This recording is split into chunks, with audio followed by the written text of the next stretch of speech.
What's going on, guys? Back with another video. Fucking lights are going ham. They're on all the sound settings, so as soon as I make any type of sound, they're changing colors and shit. So, bitch. Oh, let's turn that all the way out. So in today's video, we're actually going to be talking about how I make these vlogs, what goes into making them, and basically equipment I use on a daily basis to make these type of vlogs. And so if you guys are interested in that, let's get on with the video. My camera of choice is the Panasonic G7 with the 14 to 42 millimeter 3. It's actually just the kit lens, and the reason I chose this is it's got 4K, and yeah, I actually shouldn't have picked this over the Canon SL2 because of the autofocus, as well as on top of this, as well as I had this on top of the Panasonic or the Canon.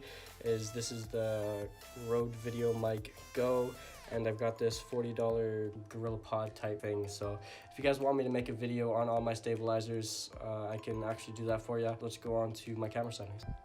Okay, so when it comes down to it, I shoot most of my things at 1080p 24 frames per second because in 4K there's a crop, as you guys can see. If I were to go to 4K 24, so if we were to go into here and we were to change it to 4K 24 compared to 1080p, you can definitely tell that there is a bit of a crop. As well as for all my slow motions, I do full HD at 60 FPS. No 120, no 240, just 60, and then I slow it down 40 times in post to make it slow motion, and that are my camera settings.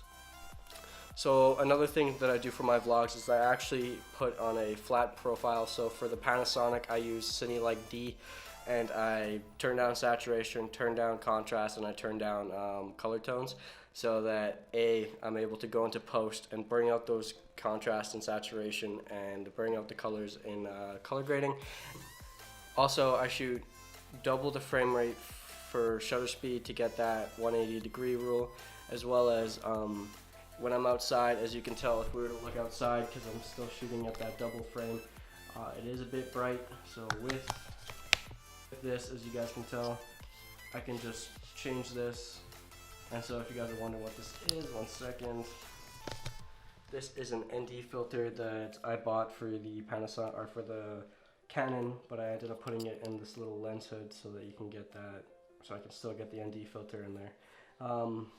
For those time lapses you saw in the last vlog, I ended up putting them on this little tripod that I bought from the source. So for those parts, you actually saw that I was shooting in natural. So that's our neutral, as most people will shoot in if they don't have a flat profile. This is Cine Like D, so it's a bit different. Another couple tips and tricks that I do suggest if you are planning on buying a camera, get a camera that's got great autofocus. I kind of messed up with this guy. I did have the Canon SL2, which had great autofocus, didn't have 4K. So I ended up switching to this guy. Does have 4K, but now that I don't have the SL2, I wish I had that autofocus. As well as if you're planning on starting a vlog, it's not all about the camera gear. As you guys can tell with the iPhone versus DSLR, I did shoot a lot of my vlogs in the beginning on this guy, which is just my iPhone, as well as I did shoot on a little point and shoot for a bit. So it's not really about the equipment, it's all about the story, and that's tip number 2, is to always create a narrative to your video. So let's say that you guys are wanting to hang out with friends, make the video about your friends and have B-roll and A-roll that collide with your actual video narrative. But if you're making day-to-day vlogs, or if you're making day-to-day content, create a narrative. Also, a thing I do wish I started doing when I first started vlogging was be more confident. If you're out in public and people are giving you looks, so what? People are going to give you looks anywhere. You can be literally walking down the street without a vlog camera and they'll be looking at you anyways. You are going to go in a direction that you want to go. If you want to become a YouTuber, go in that direction. Don't let anybody or anything get in the way of your wanting to get there. So that's tip number 3, be more confident. I'm actually trying to learn that myself. It's kind of hard for me to go outside and vlog, but I'm getting there. And so yeah, that's tip number 3. Tip number 4, it's actually a pretty big thing. Video quality doesn't matter, but audio quality does. So if you're able to get external microphone, that's actually going to step up your game a bit, and so you're able to improve the audio of your video. So to put things into example, you would rather watch a 480p video than with great audio than have a 4K video with terrible audio. And so that's tip number 4. There you are. Tip number 5 when vlogging is just go out there, make content. It's consistency.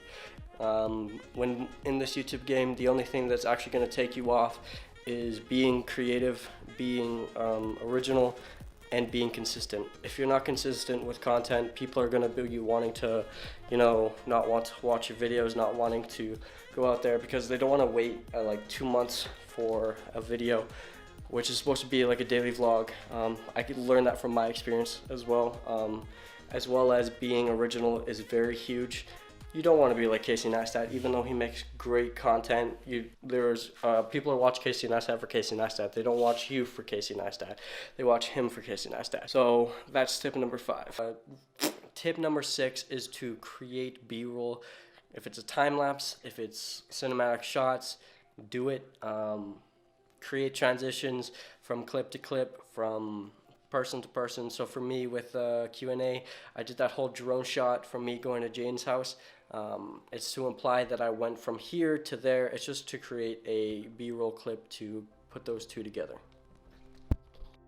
Tip 8 is going to be get a computer that can edit your videos, which you don't have to buy like in a very expensive computer like I did. I purchased this like $1,200 or no, $1,700 computer.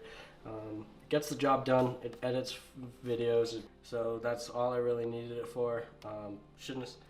Shouldn't have spent this much, but it was totally worth it. I'll leave the specs in the description below, as well as I'll leave the actual model of this laptop also in the description below if you guys want to check it out. And I think about that just wraps it up. I think the last tip I'm gonna say is just be yourself, be you. Don't be anybody else. Don't try and hop on any trend wave. If you have a talent, if you have anything else, be yourself, and that's all I'm gonna say. If you guys have enjoyed this video, I know it's probably not gonna be too long. I'm trying to make videos every single day. I'm trying. I know I say that a shit ton, but I'm trying. And so with that, I will say it's been very nice making videos again, making me very motivated for this new year that's about to come up. I know you guys are wondering if 2019 was my year. Well, I'm also making a documentary that is going to basically answer that question. If you guys are ready for that, please smash that like button, as well as if you guys want to see more videos like this, leave a comment in the comment section below, as well as remember that I will be posting tomorrow a Q&A on my Instagram, which is actually linked, or actually it's going to be today now that I think about it, because this is going up on the Thursday. So it's going to be actually linked right here. This is the right here, as well as it will be linked in the description below. So if you guys have enjoyed this video, leave a like, and I'll see you guys in the next video. We wanna ball and get loose.